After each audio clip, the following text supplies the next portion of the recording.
Dios bendice a la iglesia a través de nosotros. Nos hace partícipes de lo que está haciendo. Amén.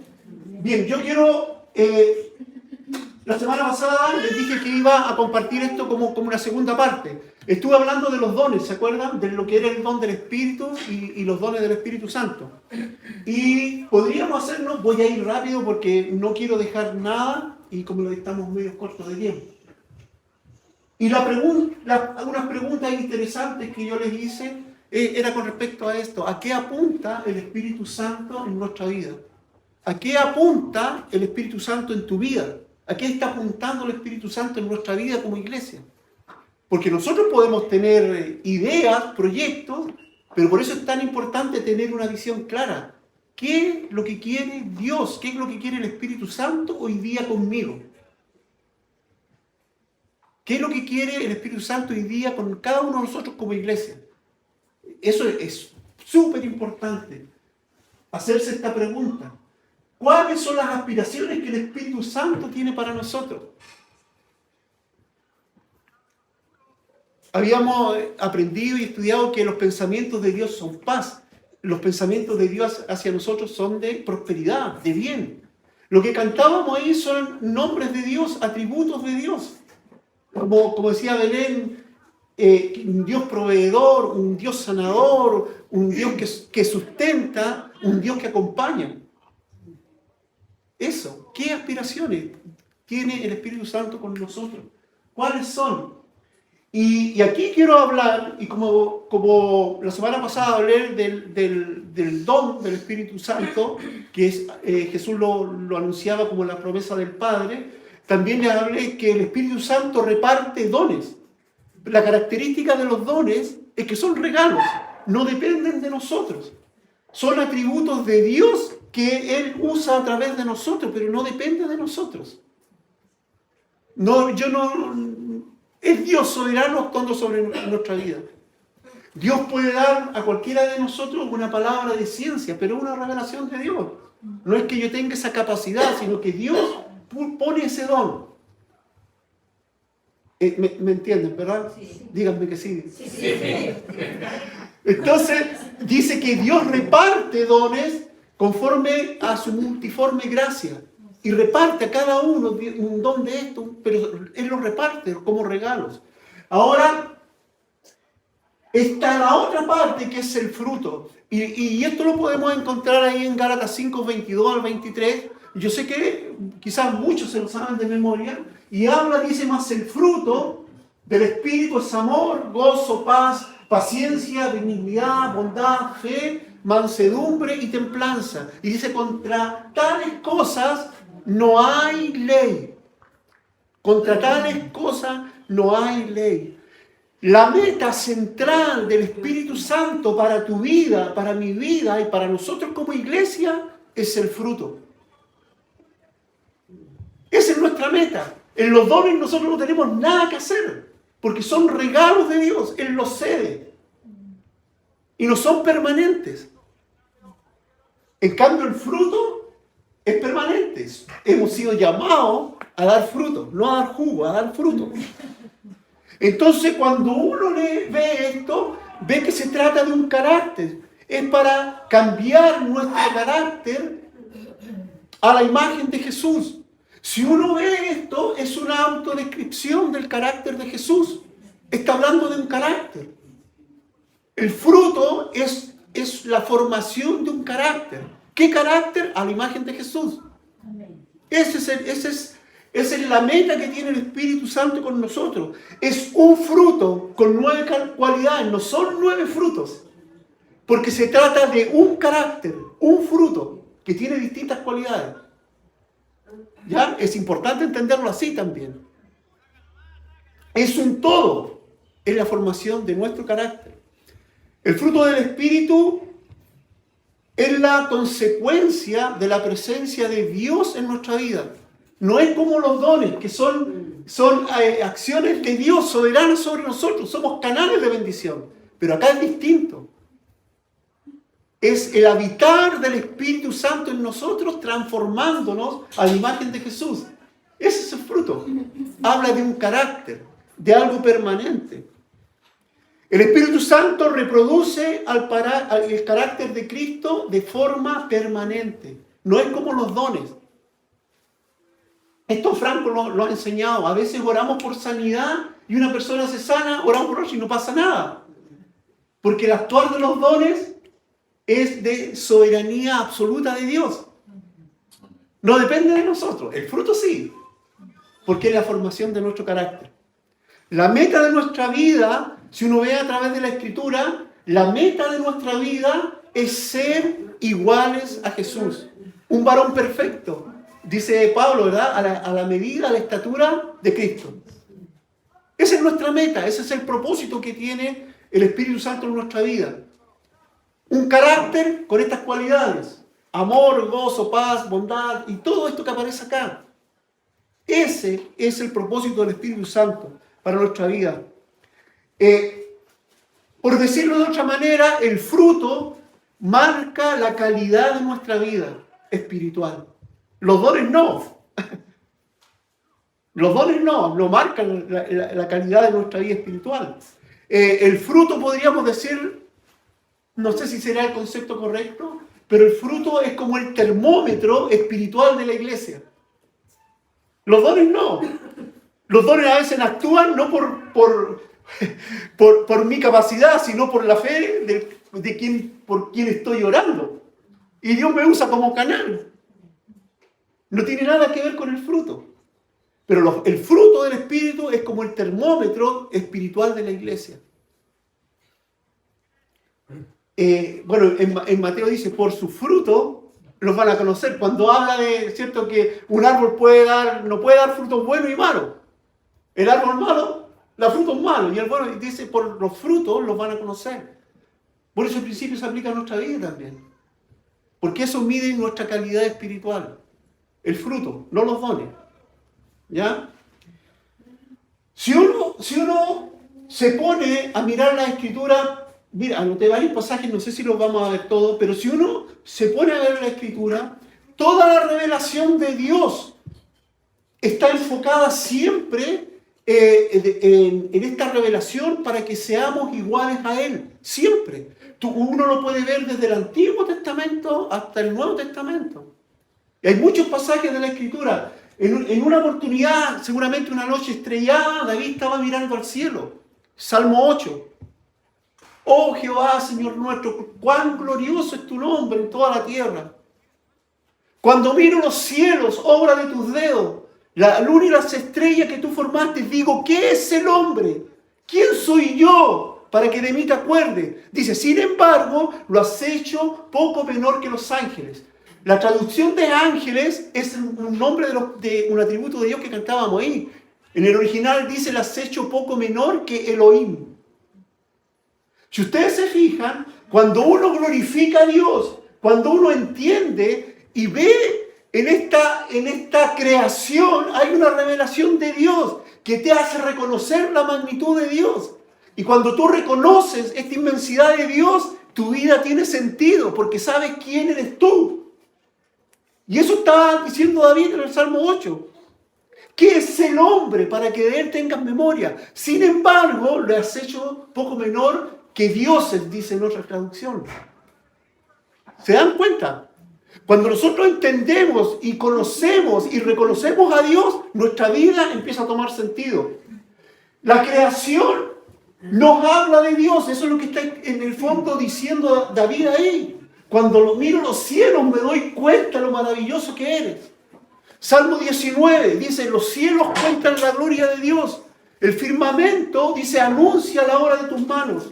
Un día emite palabras a otro día y una noche declara a otra noche sabiduría. Y sigue, no hay lenguajes, no hay palabras, no tiene una voz audible, pero aún así su voz sale desde un extremo hasta el otro extremo del mundo.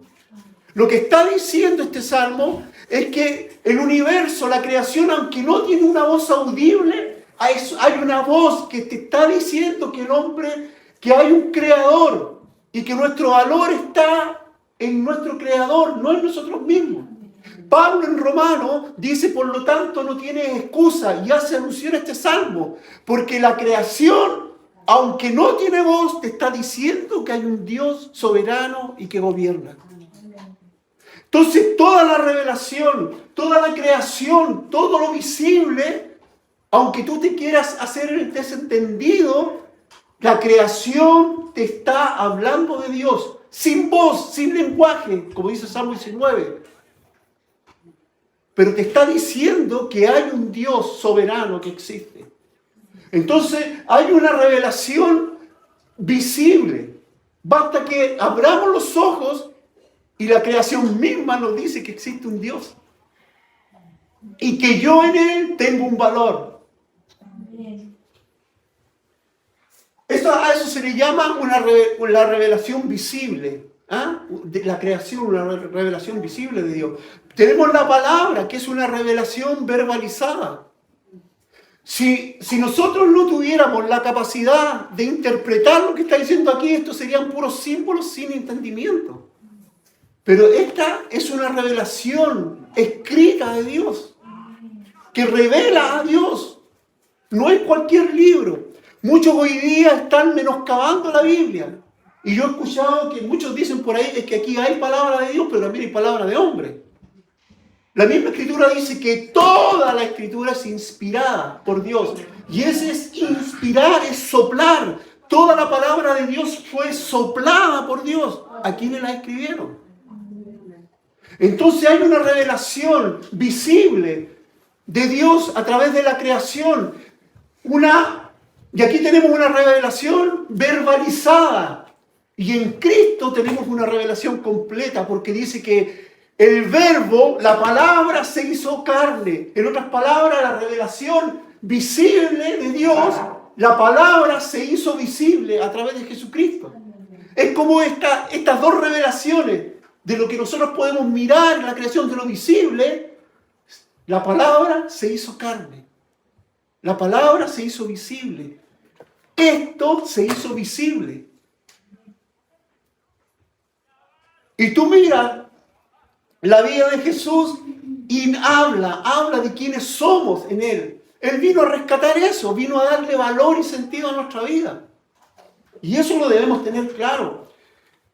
Hay un pasaje que si uno, eso ya lo dije, que si uno lo empieza a analizar teniendo en mente todo lo que les he compartido, uno puede entender muchas cosas que Pablo le está diciendo a Timoteo. Antes de este pasaje le está dando instrucciones referente a la doctrina. Pon ojo a lo que estás escuchando, cuídate de los que hablan tales cosas, y concluye diciendo esto: toda la Escritura es inspirada por Dios y dice útil para enseñar, para redarguir, para corregir, para instruir en justicia. Dice, a fin de que el hombre de Dios sea perfecto, enteramente preparado para toda buena obra. Miren, analicemos un poquito este pasaje. Dice que la Escritura, esto es lo fundamental, toda la Escritura es inspirada por Dios y es útil y sale todas estas características. La palabra de Dios no fue escrita para aprender doctrina, no dice eso ahí. No fue para grabarse aquí pasajes, para sabérmelos de memoria y recitarlos, no fue para eso. Dice que es útil, pero cuando uno a este pasaje, que es como una forma en que uno puede lograr captar el contexto de un versículo o de un párrafo de la Escritura, es sacándole todos los adjetivos, todos los adverbios, todas las uniones preposicionales, todas las cláusulas descriptivas. Y saben, si nosotros hacemos con esto, llegamos a un punto y entendemos cuál es el objetivo de lo que Pablo le estaba diciendo a Timoteo. Le dice, toda la Escritura es inspirada por Dios. ¿Y cuál es el propósito? A fin de que el hombre de Dios sea perfecto, enteramente preparado para toda buena obra. Lo que le está diciendo la palabra es útil para muchas cosas, pero el propósito final, el que el hombre de Dios sea perfecto. ¿Cuántos somos perfectos? En la medida que nos parecemos a Jesús. Entonces el propósito de la palabra es eso. A fin de que el hombre de Dios sea perfecto y preparado para toda buena obra. Si ustedes se fijan, toda la revelación de Dios es inmensa, es gigante, pero nos da propósito en nuestra vida. La palabra tiene ese propósito de que seamos perfectos. A eso nos está llamando Dios. Y eso tiene que ver con el fruto del Espíritu. En Juan 4:23, cuando Jesús tiene este diálogo con la mujer samaritana, le dice, viene el tiempo en que los adoradores tienen que adorar a Dios, dice, en espíritu y en verdad. En espíritu y en verdad. Jesús oraba a sus discípulos cuando decía en Juan 17 parece, no lo tengo aquí, pero cuando él oraba, Señor, no te pido que los saques de aquí, sino que los guardes del mal. Y le dice, Padre, santifícalos en tu verdad. Y dice, porque tu palabra es verdad. Juan 17 parece que, ¿sí? ¿Alguien lo tiene por ahí? Está orando y dice así. O sea, Padre, santifícalos en tu verdad. Después de haber orado, ¿sí? 17 dice, no te pido que los saques de acá, sino que los guardes del mal. Y en el 17 dice, Padre, santifícalos en tu verdad. Tu palabra es verdad. Tu palabra es verdad. En Juan 16 dice, está hablando Jesús a sus discípulos, dice, pero cuando venga el Espíritu Santo, Él los guiará a toda verdad. El propósito, insisto, de la revelación de Dios, del Espíritu de Dios, de la palabra de Dios, es hacernos cada día más semejantes a Jesús. La venida del Espíritu Santo fue eso. Para que guiarnos en la verdad. ¿En qué verdad? En que este Dios es grande y maravilloso y que nosotros en Él tenemos un propósito. Al final es eso. Eso. Pasaje que yo creo que ya se lo saben de memoria. 2 Corintios 3:18. Tenía los pasajes ahí. Bueno, dice, pero cuando venga el Espíritu Santo, de verdad, dice, Él los guiará a toda la verdad. Porque no hablará de su propia cuenta, sino que hablará todo lo que oyere y os hará saber las cosas que habrán de venir. Este pasaje, yo no sé cuántas veces, yo creo que lo repito domingo por medio, pero cada vez que lo leo, en base a lo que estamos aprendiendo y todo, es como que se abriera cada vez más. En la versión Reina Valera dice esto, por tanto nosotros todos, mirando a cada descubierta como en un espejo la gloria del Señor, dice, somos transformados de gloria en gloria en la misma imagen. ¿En la misma imagen de quién? En la misma imagen del Señor, está diciendo. Y dice, como por el Espíritu del Señor. La versión NTV dice, a nosotros, que se nos ha sido quitado el velo, podemos mirar y reflejar la gloria de Dios. Y dice, y el Espíritu, que es Dios, nos va transformando a su gloriosa imagen. Si ustedes se fijan en el propósito de la palabra, lo que está diciendo Jesús, el propósito del Espíritu Santo es uno solo. Que cada vez, cada día, de tanto estar en su presencia, de tanto escuchar su palabra, de tanto estar ahí, nos vayamos siendo transformados, como dice, por el Espíritu, a la imagen del Señor. Esto tiene que ver con el fruto. Si vemos en lo natural, el desarrollo de cualquier especie necesita ciertas condiciones para crecer. ¿Cierto? Si hablamos de una planta, necesita luz, calor, agua, nutrientes. Bueno, yo creo que en lo espiritual es algo similar. Porque estamos hablando de un desarrollo, de un fruto. Y yo creo que en nuestra vida espiritual, así como en la vida natural, nosotros sabemos cuál es el sabor de un fruto que nos ha madurado. Yo creo que lo espiritual es igual. Un fruto que no ha madurado es agrio, es amargo. Yo creo que es como un buen ejemplo para cuando somos inmaduros espiritualmente hablando.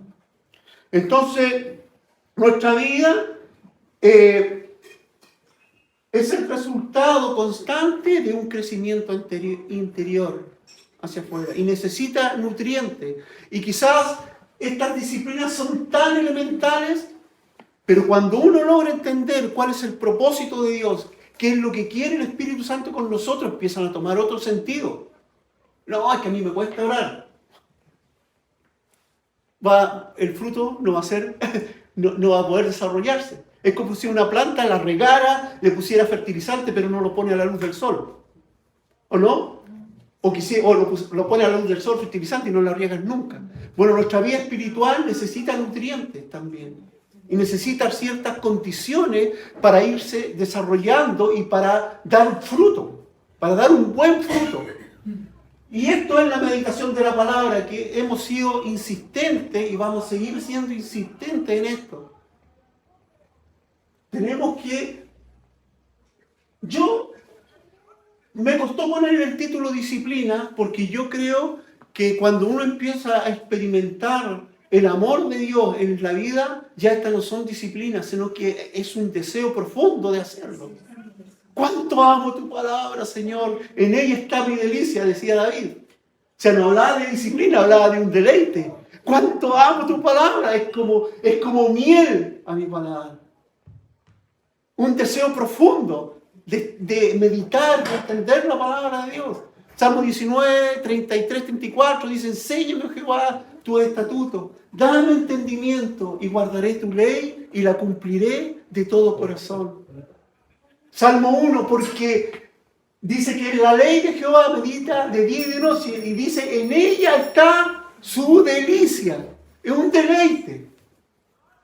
La pregunta la voy a hacer igual. ¿Cuánto te deleitas tú cuando vas a la Escritura? ¿Lo haces por disciplina?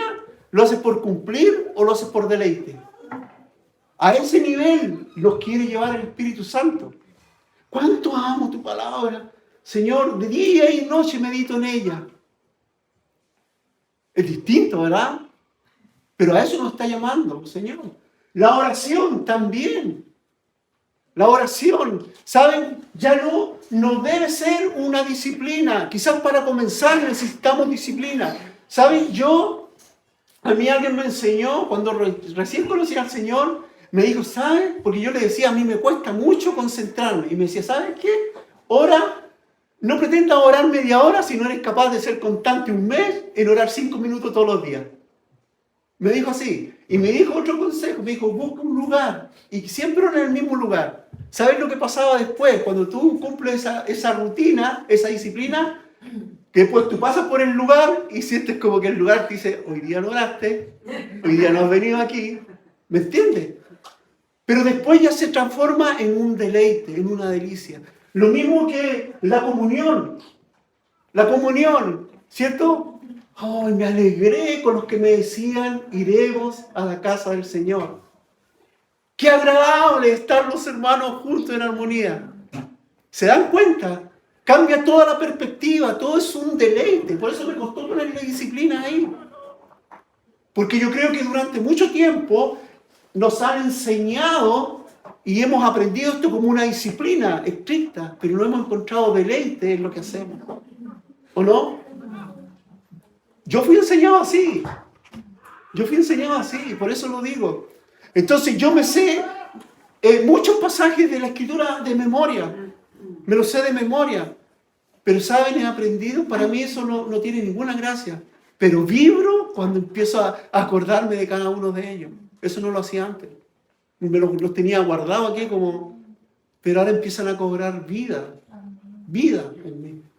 La predicación del Evangelio. Yo he hablado con muchos de ustedes. No voy a dar nombre. Voy a dar los apellidos. No voy a dar nombre. Pero muchos me han dicho, ¿sabes qué ha pasado? Algo en mi vida que ahora no puedo dejar de hablar. ¿Ha pasado? ¿Le ha pasado eso, no? Porque se transforma, y una transformación no es una disciplina, no es algo que tú tienes que cumplir. El domingo voy a pasar lista, a ver quién le predica. No se trata de eso. ¿Cuántos versículos leíste? ¿Cuántas veces oraste? No se trata de eso. Tenemos que comenzar a vivir por deleite. Por deleite. Cuando tú vives así no te das ni cuenta cuando estás hablando del Señor. ¿O no? Cuando tú vives así no te das ni cuenta cuando vas manejando o vas en la micro y que estás orando, no te das cuenta. Porque empiezas a vivir no por disciplina, sino por deleite. Cuando ya no es un checklist que tienes que llenar, sino que es tu estilo de vida. que tengo, como cantábamos, que hay como que ríos fluyen. ¿Cuánto estamos experimentando lo que cantamos? Que tu amor es fuerte, es furioso. No es ese amor que nos han enseñado, es un amor furioso, un amor que te enciende, un amor que parece que te quisiera hacer reventar. ¿O no? Porque muchos hemos sido enseñados como el amor de Dios, como ahí. No, es un amor furioso, un amor que te enciende, un amor que te apasiona. Un amor que te hace incluso desconocerte a ti mismo. Hemos sido llamados a eso. La predicación del Evangelio es eso. ¿Es locura o es poder de Dios? No hay términos medios. Yo no me avergüenzo del Evangelio. Ahí decía Pablo. ¿Es locura o es poder de Dios? O me cachan de loco o queda la patada. Así de radical. Entonces tenemos que empezar a vivir de esta manera. La obediencia a otra cosa. Nos gusta escuchar cosas de Dios, nos gusta sentirnos impactados, nos gusta sentir, pero ¿cuánto estamos obedeciendo de lo que Dios nos está hablando? Por eso les digo, yo creo que nosotros debemos llegar a entender esto no como una disciplina, sino como un estilo de vida. Y les aseguro que lo que estamos haciendo ahí se nos va a hacer chico de aquí a fin de año. Amén. ¿Saben por qué? Porque vivir de esta manera genera frutos. Genera frutos. Y si usted mira cualquier especie en la creación, si tú miras, no sé, cualquier fruto, una manzana, un fruto tiene varias pepas. En cada pepa hay un árbol potencial de manzana. Y toda la creación, y nosotros somos iguales. La declaración de Dios en el Génesis decía, fructifiquen y multiplíquense. En nosotros está ese potencial, dormido, pero está. Tenemos que despertarlo y esta es la forma de hacerlo. ¿Cómo estamos en la hora? Tenemos que dejar desocupado aquí a la 1:30. Entonces, como les decía, nos van a conocer por nuestros frutos. Ahora, cuando nosotros vemos esto como una disciplina, y quiero que me entiendan bien, cuando nosotros lo vemos como una disciplina, indirectamente estamos pensando que esto depende de nosotros. Y no es tan así. Depende de Dios. Depende de la actitud que nosotros vamos frente a Dios. Depende de la actitud que nosotros vamos frente a la palabra. Depende de la actitud con la que voy a orar. Depende con la actitud en que yo voy, no sé, a la reunión, al culto. Depende de mi actitud. De disciplina o de deleite depende de mí. Pero mi actitud hace que el Espíritu Santo se derrame y empiece a abrir tu corazón a estas nuevas experiencias. Esto es así. Aquí es una especie de conclusión. Y tiene que ver con esto que le estoy diciendo. Dios no llama al creyente a producir este fruto por esfuerzo humano. No depende de nuestro esfuerzo. Este fruto no es instantáneo, sino que es una transformación. 2 Corintios 3:18, de tanto mirar y reflejar, vamos siendo transformados. Es un proceso. No es instantáneo. Si te digo que es instantáneo, tarde o temprano te va a frustrar. Porque te va a mirar a la perspectiva y decir, chuta, soy el mismo, con los mismos problemas, con los mismos atados. Pero es una transformación, no es instantánea.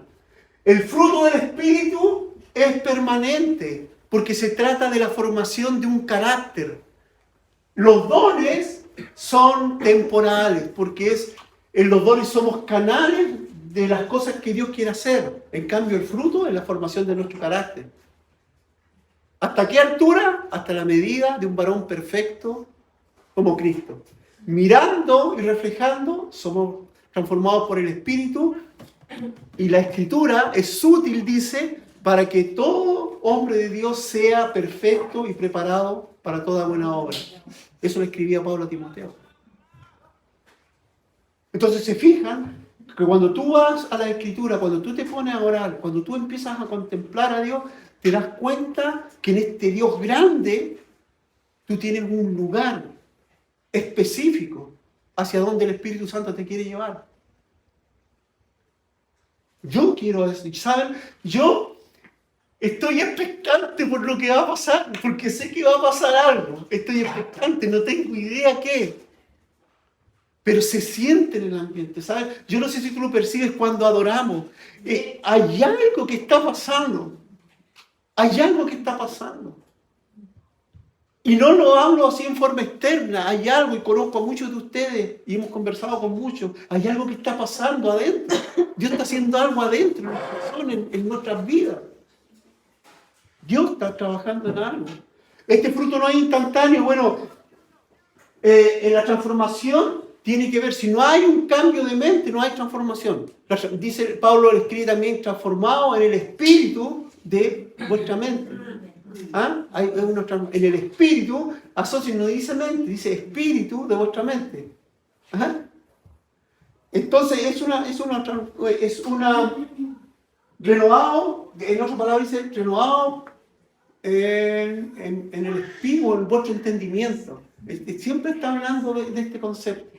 Es como que nosotros damos el primer paso y Dios viene. Y Dios, por eso no me gusta, me costó ponerle disciplina. Porque yo creo que uno comienza en disciplina, pero termina en deleite. Al final, eso es. Otra cosa, mientras la iglesia precisa de los dones para el servicio, de hecho para eso han sido dados los dones, para servir, dice que Dios ha repartido dones según su multiforme gracia, dice para que nos sirvamos unos a otros. ¿O no? Ministro lo dice a los demás. Según la multiforme gracia, Dios ha repartido dones a cada uno. Y somos responsables de administrarlos. Pero la iglesia necesita los dones para el servicio, pero solamente el fruto es el que le da vida a la iglesia. Si cada uno de nosotros cada día nos estamos pareciendo un poco más a Jesús, ¿sabe el potencial que tenemos como iglesia? No por los dones, es por el fruto. Por lo que Dios está haciendo en nosotros. Lo que le da vida a la iglesia es el fruto. Yo he conversado con algunos y háganse los sorprendidos a los que ya les compartí un poco de esto, ¿ya?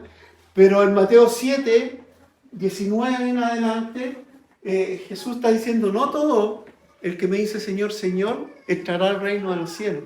Y dice, en aquel día algunos dirán, pero Señor, en tu nombre echamos fuera demonios, en tu nombre sanamos a los enfermos. En otras palabras, estaban justificando su vida ejerciendo los dones. ¿O no? Eso en el fondo eso están diciendo, pero Señor, en tu nombre hicimos esto. Los dones no son garantía de nada. El Señor le dijo, apártense de mí, hacedores de maldad, nunca los conocí. Porque el ejercicio de dones no nos da garantía de nada. Somos responsables por administrarlo, pero no son garantía de nada. Eso lo está diciendo. Pero por otro lado, en 1 Corintios 13, cuando habla del amor, hay pasajes que dice así, dice, se acabará la ciencia, está hablando de los últimos tiempos, se acabará la profecía, dice, cesarán las lenguas, está hablando de dones. Dice que en algún momento los dones, hablando del futuro, dice, se van a acabar. Ya no van a ser necesarios si vamos a estar en la presencia de Dios. ¿Para qué necesitamos los dones si vamos a estar cara a cara con Él? Entonces dice Pablo, está hablando ahí, dice, cesarán la ciencia, cesarán las lenguas, cesarán las profecías, y está hablando de los dones. Dice, pero el amor nunca dejará de ser. El amor es como es la característica como primordial del fruto del Espíritu. Todos los demás se sustentan en el amor. Amor, gracia, todo lo que ven. ¿Ya? Entonces lo que está diciendo Pablo ahí está diciendo esto. Los dones al final van a desaparecer. Pero el fruto permanece. Se acabarán las lenguas, cesarán la ciencia. La profecía, creo que dice también, se acabarán. Está hablando de dones. Pero el amor nunca dejará de ser. Después dice,